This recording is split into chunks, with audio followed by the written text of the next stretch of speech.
Viewers, I am Tariq Hussain. उम्मीद करता हूं आप भी खैरियत से होंगे। आज मैं आपको बताऊंगा कि डॉर्मेंट और इनएक्टिव अकाउंट क्या होता है और ये किस टाइम के बाद आपका अकाउंट डॉर्मेंट हो जाता है और इसकी मिटिगेशन क्या है कि आपको क्या करना पड़ेगा जिससे आप इस डॉर्मेंसी कंडीशन से बच सकते हैं। और इसमें आपको मैं फर्दर एक्टिवेशन का प्रोसेस भी बता देता हूं कि अगर आपका अकाउंट डॉर्मेंट हो जाए तो आपको एक्टिवेशन के लिए क्या करना पड़ेगा।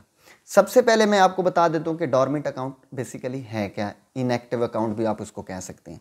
डॉर्मेंट अकाउंट वो अकाउंट होता है जिसके अंदर आप 1 साल तक ना उससे कोई विड्रॉल करते हैं ना उसमें आप डिपॉजिट करते हैं, तो वो अकाउंट ऑटोमेटिकली 1 ईयर जैसे उसका पूरा होगा 1 साल के बाद वो ऑटोमेटिकली आपका अकाउंट डॉर्मेंट मार्क हो जाएगा।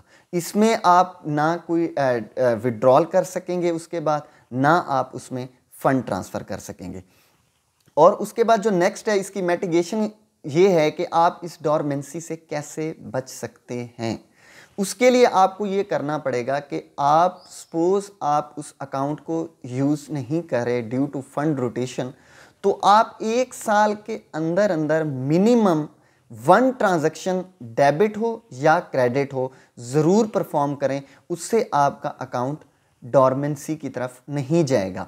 और उसमें कोई भी अमाउंट की कोई कंडीशन नहीं है कि आप कितनी अमाउंट तक करेंगे। उसमें जस्ट आप 1 रुपीज़ की भी अगर आप विड्रॉल कर लेते हैं या उसमें 1 रुपीज़ डिपॉजिट कर लेते हैं अदर अकाउंट से थ्रू फंड ट्रांसफ़र, तो भी आपका अकाउंट डॉर्मेंसी की तरफ नहीं जाएगा।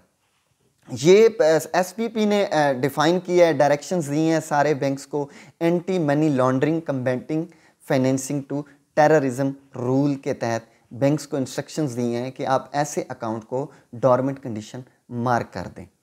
तो उसकी जो एक्टिवेशन का जो प्रोसेस है वो फिर उसके लिए आपको काफ़ी परेशानी भी फेस करनी पड़ सकती है। उसके लिए आपको दोबारा अपनी रिलेशनशिप ब्रांच से कांटेक्ट करना पड़ेगा, आपको वहाँ जाना पड़ेगा, फिज़िकली दोबारा बायोमेट्रिक देना पड़ेगा और उसके बाद आपका अकाउंट एक्टिवेट हो जाएगा।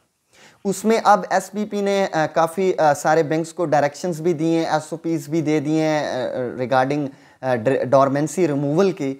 तो उसमें अब पहले जो था वो जो था डिसेंट्रलाइजेशन थी, ब्रांच लेवल पे जो है उसकी एक्टिवेशन हो जाती थी, कस्टमर को वहाँ जाके बायोमेट्रिक देना पड़ता था और उसका अकाउंट एक्टिवेट हो जाता था।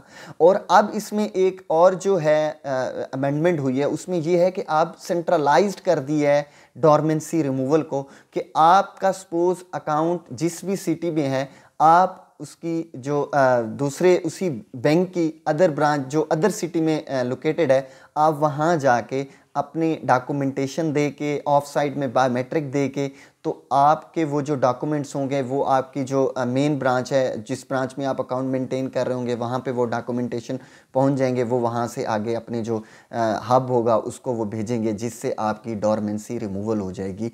मीन दैट कि आप अगर अदर सिटी में भी अगर इस टाइम मौजूद हैं और आप अपने अकाउंट की कंडीशन रिमूव कर सकते हैं, तो आप उस बैंक की किसी भी ब्रांच में जाके अपनी डॉक्यूमेंटेशन मुकम्मल करके डॉर्मेंसी की रिमूवल हटवा सकते हैं। Thank you so much.